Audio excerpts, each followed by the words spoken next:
I'm starting to work with some new materials and techniques. And what I'm doing is a series of faces that I'm going to be showing at Flynn's again. And I'm doing kind of a series of different kinds of faces. And these are the ones that I actually did that I originally actually was doing polymer clay and all kinds of found objects, and I was actually doing pendants. Well, now I'm starting to do wall pieces based on the same idea of the faces. And so I'm working on little canvases. These are real small canvases, but I also have some bigger canvases. These are faces that I did that I want them to again look very ancient, and so some of them are. This was an Egyptian piece, and this one is more Greek. But the surfaces I want to create stone-like surfaces, and I actually use joint compound in my work. And recently I started using, actually this is a combination of plaster and glue and a little bit of gesso, and it makes a stone-like effect to make it look very old. And I started basically just covering the whole surface with the gesso and the glue and the plaster. And you have to make it so that it's not real runny and it's relatively thick, but not so that it actually hardens, you know, into something that's really hard. You want it to be soft enough to where you can actually texture your surface. And once this is actually dry, then you come back and you put various different washes of color on it to make it look like stone. And I've got a couple that I've done in different ways. I really like this. This looks like almost like some kind of slate or marble. And I'm going to use these again to use the surfaces for my faces. The other thing that I've started doing is I've started using cans that I'm altering, and I'm using cans to make, again, give it that aged quality. This is a combination of different kinds of patinas and layering paint, and just wanting to create a really old rusted look. But this is not a rusting solution. This is actually done with paint.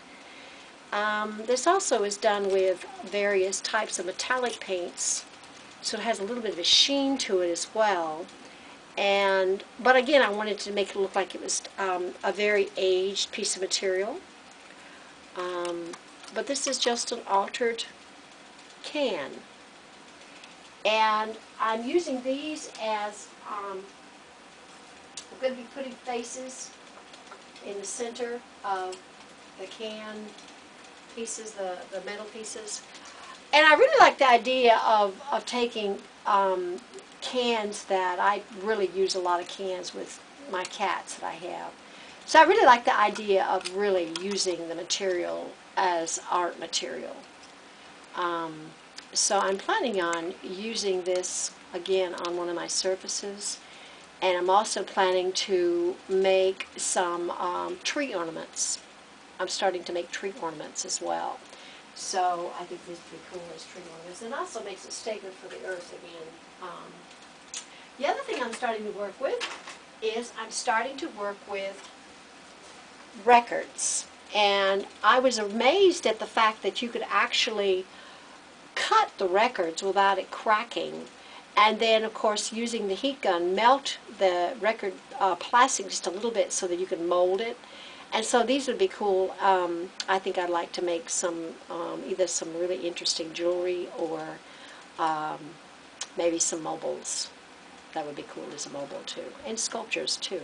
So I just started working with this. And this is another face that I did, again, using the same technique with the joint compound. This is actually done with joint compound. I covered it with joint compound. And so it has a little more texture to it. But this is, again, one of my faces that I originally did on a belt buckle. This is polymer clay and various different found objects, including something that came out of the computer and an old earring. And this is more Victorian. But I really like the aged stone look that this canvas has. So I'm going to do more of that. This effect is actually done by putting paint on the surface and then rubbing it off. So here's another one that I did. And I think I'm going to leave the white of this showing because I think this looks, again, like stone, a different kind of stone. So I'm probably going to leave it that way. But I use different kinds of paint to create this effect. And this is, again, one of my faces that I did out of polymer clay. And I used different jewelry parts and hardware, and I really used a lot of different things to texture it. And I also used rusting solution over it to make it really old. So, this is another piece that I did that is actually done on a canvas also. I'm going to be putting this on the canvas, although this originally was a pendant, but I think I'm going to put it on a canvas. I think I actually will have more of a possibility of selling it if I do it on a canvas. People will probably just put it on their wall. Hopefully I'm going to be able to sell these as a series, so people will actually buy them for their wall. Anyway, I think they're interesting. And this I actually made into, I did a face, but this is actually a sink drain cover that I found that I actually had at one time that I just kind of had in one of my collage material. And this is a rusted jewelry piece, and this is a stone, I believe it's a lapis. And so this is another one of my pieces that I did.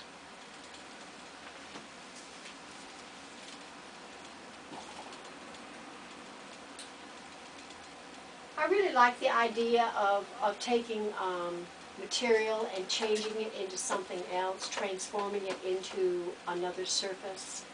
And I love to create things that look like they're natural, even though they're not. So joint compound and plaster is something I use a great deal. This is one of my faces actually I did. I etched a spoon. This is a very old spoon that I had.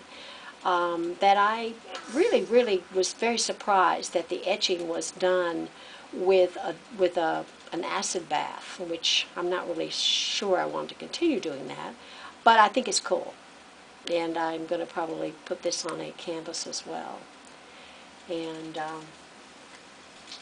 so anyway, at this time I'm exploring and experimenting, and have moved on from jewelry to a certain degree, although I did get this book that I'm planning on using to try some mixed media memory jewelry. I really like this idea of using different kinds of mixed media to make my beads, because that's what I am anyways, a mixed media artist. And so I've got this book because I'm really excited about experimenting with really doing a lot of this, like making your own beads out of the polymer clay and using wood and using all kinds of things that this actually is. I like the natural strap too. So I'm going to be experimenting with that.